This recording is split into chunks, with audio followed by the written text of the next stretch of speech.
আসসালামু আলাইকুম রহমতুল্লাহি ওবরাকাতু। বাবা মা একজন সন্তানের জন্য সবচেয়ে কাছের মানুষ।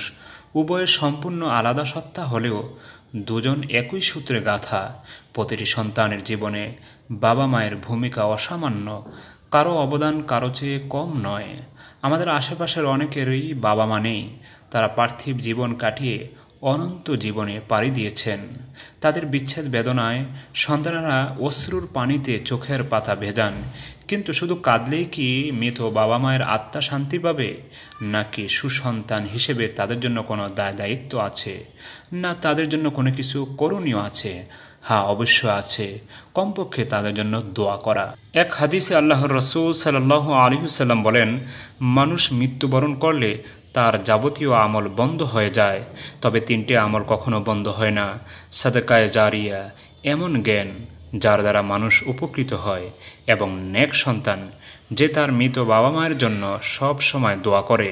তাই আসুন আমরা বেশি বেশি করে বাবা মার জন্য দোয়া করি, ইস্তেগফার করি, যাতে করে তারা পরকালে আল্লাহ রাব্বুল আলামিনের দরবারে ক্ষমা পেয়ে যায়, তাদের মর্যাদা বুলন্দ হয়। এই ভিডিওতে আমি আপনাদের জন্য কোরআনুল কারীম থেকে 3টি দোয়া উল্লেখ করব, যেগুলি বাবা মার উদ্দেশ্য করে আপনারা পাঠ করবেন। সুপ্রিয় দর্শক, সেই দোয়াগুলি উল্লেখ করার পূর্বে আপনাদেরকে অবগত করার জন্য একটি কথা বলছি এবং অনুরোধ করছি।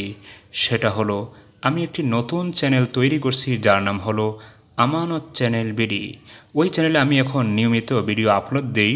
যারা আমার এই ইসলামিক লাইভ চ্যানেলকে ফলো করেন, আশা করি তারা ওই চ্যানেলটিকেও ফলো করবেন, সাবস্ক্রাইব করবেন এবং সঙ্গে থাকবেন।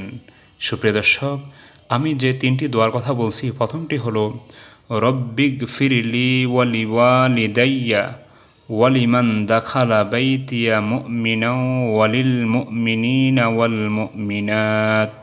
এ দোয়াটির অর্থ হলো, হে আমার রব, আমাকে, আমার বাবা মাকে, যে আমার ঘরে ঈমানদার হয়ে প্রবেশ করবে তাকে এবং মোমেন নারী পুরুষকে ক্ষমা করুন।